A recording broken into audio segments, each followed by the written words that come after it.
Bruce Van Natta loved trucks, and his job as a self-employed diesel mechanic helped this Christian family man live out his power truck dreams and provide for his wife and 4 children. He never gave a second thought to the dangers of working on engines that weighed thousands of pounds until November 16th, 2006.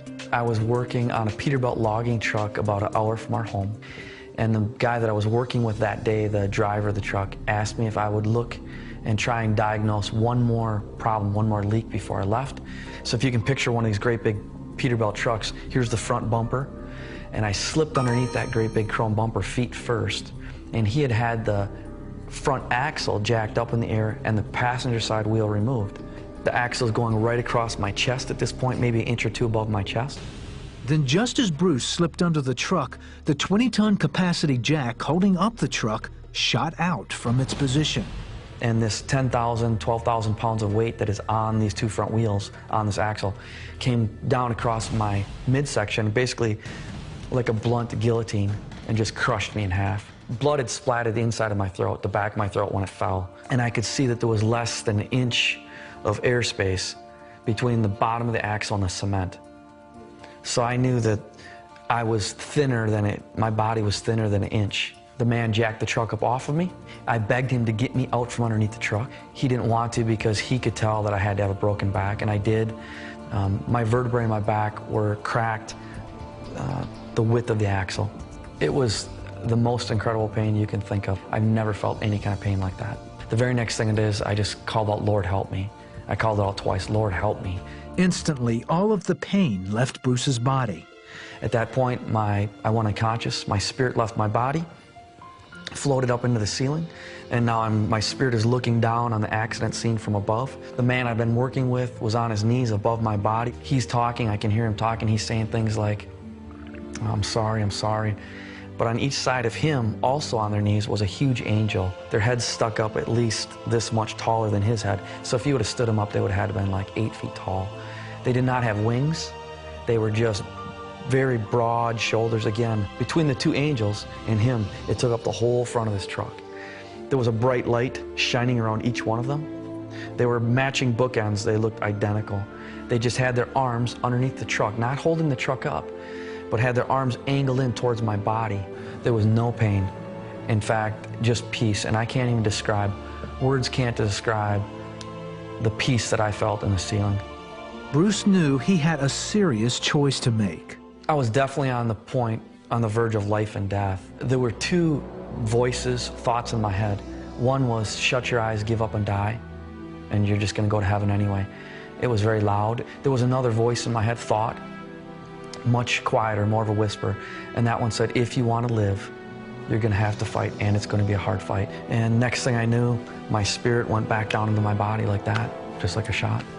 Bruce was conscious as he was flown on a life flight to the hospital. Doctors there doubted he would even survive the next few hours. His ribs were broken, his pancreas and spleen crushed, and several major arteries had been severed. I had 5 places that major arteries were completely severed. I found out from doctors that there was a medical study done in 2001. According to that study by the University of Southern California, they've used my case and compared it against that study, and according to that, they can't find anyone else in the world that's ever lived with 5 major arteries being severed. So I should have bled to death in just a few minutes. So my thought is the angels were there to somehow hold me together. Bruce stayed in the hospital for over 2 months and survived 5 major surgeries. Yet he had overwhelming obstacles to overcome. Almost 75% of his small intestines were crushed in the accident and had to be removed. Adult has 18 to 20 some feet of small intestine, they say, roughly. Somebody came in and told us they didn't expect me to live much more than a year. I'm going to starve to death. I was losing weight very rapidly. They're feeding me intravenously. Bruce's once 180-pound frame dropped to 126 pounds. But Bruce's family was praying and his community rallied around him. Then Bruce received an unexpected visitor in his hospital room one day. The Lord woke up a man in New York 2 days in a row, someone that I met one time on vacation. And he came and prayed for me in the hospital, put his palm on my forehead, and when he prayed, he prayed the way Jesus taught us to pray, and he spoke to the mountain, in this case my intestine, and he said, small intestine, I command you to supernaturally grow back in length in the name of Jesus Christ.